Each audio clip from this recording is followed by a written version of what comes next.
പൈതലേ, നീ വഴിതെറ്റി വന്ന ഇടമല്ല, മനുഷ്യരാൽ എത്തിയ ഇടമല്ല.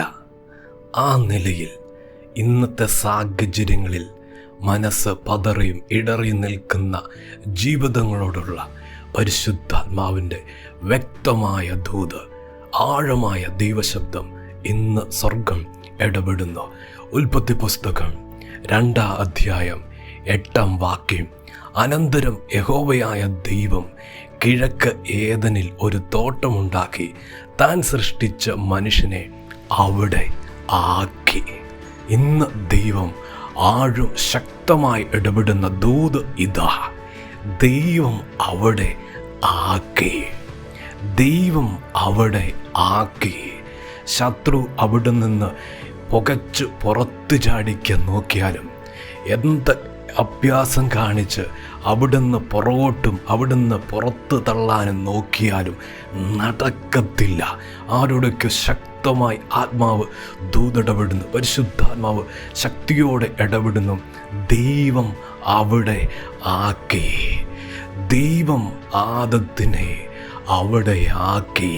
ദൈവത്തിൻ്റെ വൈതിലെ ദൈവം ആക്കിയിടത്ത നിൽക്കുന്നത് ഒട്ടും സംശയിക്കേണ്ട.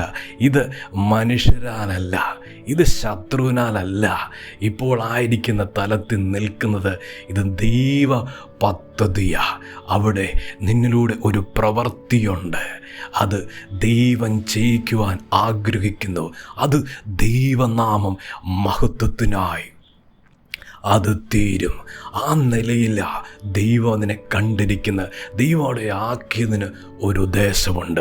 ദൈവം അവിടെ ആക്കിയതിന് ദൈവത്തിന് പൂർണ്ണമായൊരു പദ്ധതിയുണ്ട്. ഇന്ന് ഹൃദയം ഉറയ്ക്കട്ടെ, ഹൃദയത്തിൽ ആ ഒരു ഉറപ്പ് വരട്ടെ. എൻ്റെ കർത്താവ് എന്നെ ആക്കിയിടത്തു നിന്ന് മാറ്റിക്കളയുവാൻ ആർക്കും കഴിയത്തില്ല. അത് അസാധ്യമാണെന്ന് വിശ്വസിക്കട്ടെ. അത് അസാധ്യമാണ്. കാരണം എൻ്റെ ദൈവമല്ലേ എന്നെ ആക്കിയത്. ഇന്ന് ആ വിശ്വാസത്തോടെ ബലത്തോടെ നിൽക്കുക. ചില കുടുംബങ്ങളോട് പരിശുദ്ധാത്മാവ് ആഴത്തിൽ ദൂത് വെളിപ്പെടുത്തുക. ഇന്ന് പരിശുദ്ധാത്മാവ് ഹൃദയതലത്തിലേക്ക് വ്യക്തമാക്കുന്നൊരു ദൂത്. അതിൻ്റെ 15-ാമത്തെ വാക്യം വായിക്കുമ്പോൾ നമുക്ക് കാണാൻ കഴിയുന്നുണ്ട്. യഹോവയായ ദൈവം മനുഷ്യനെ കൂട്ടിക്കൊണ്ടുപോയി ഏദൻ തോട്ടത്തിൽ ആക്കിയെന്ന ആ വാക്യത്തിൽ കാണാൻ കഴിയുന്നു. ദൈവം കൂട്ടിക്കൊണ്ടുപോയി. ദൈവത്തിൻ്റെ വൈതലേ, പരിശുദ്ധാത്മാവിൻ്റെ ശബ്ദമേറ്റെടുത്തു. തലമുറ നിൽക്കുന്ന ഈ ശൂന്യതയിൽ നിന്ന് മനോഹരമായ മേഖലകളിലേക്ക് ദൈവം ഈ ദിവസങ്ങളിൽ കൂട്ടിക്കൊണ്ടു പോകും. ദൈവം കൂട്ടിക്കൊണ്ടുപോയി ആക്കാൻ പോവുക.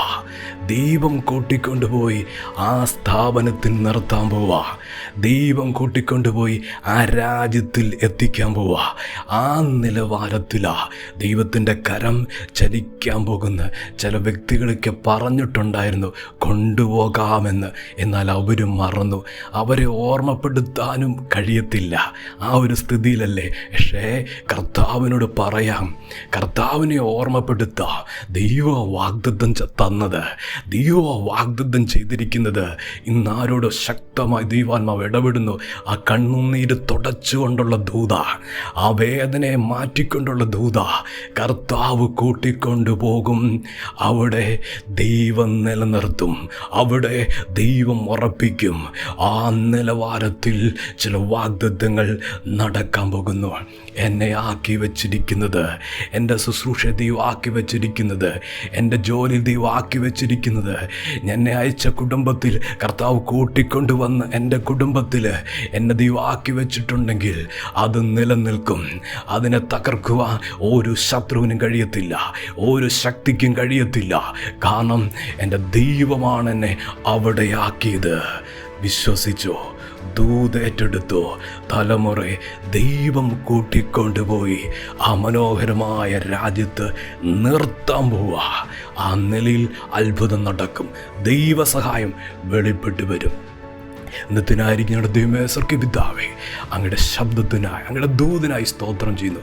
വചനം കേൾക്കുന്ന ദൈവമക്കളെ അനുഗ്രഹിക്കണം. വചനത്തിൻ്റെ മർമ്മം പരിശുദ്ധാത്മ വെളിപ്പെടുത്തിയ ദൂത് കർത്താവേ, മനുഷ്യനെ കൂട്ടിക്കൊണ്ട് പോകാമെന്ന് പറഞ്ഞാലും മറക്കും. എന്നാൽ ദൈവം ഇന്ന് ഇടപെട്ടത്, ദൈവം കൂട്ടിക്കൊണ്ടുപോയി എത്തിക്കേണ്ട തലത്ത്, എത്തേണ്ടിടത്ത് ദൈവം എത്തിക്കാൻ പോകുന്നതിനായി സ്തോത്രം ചെയ്യുന്നു. വചനം കേൾക്കുന്ന ദൈവമക്കളെ അനുഗ്രഹിച്ച് പ്രാർത്ഥിക്കുക. അനുഗ്രഹമായി തീരട്ടെ.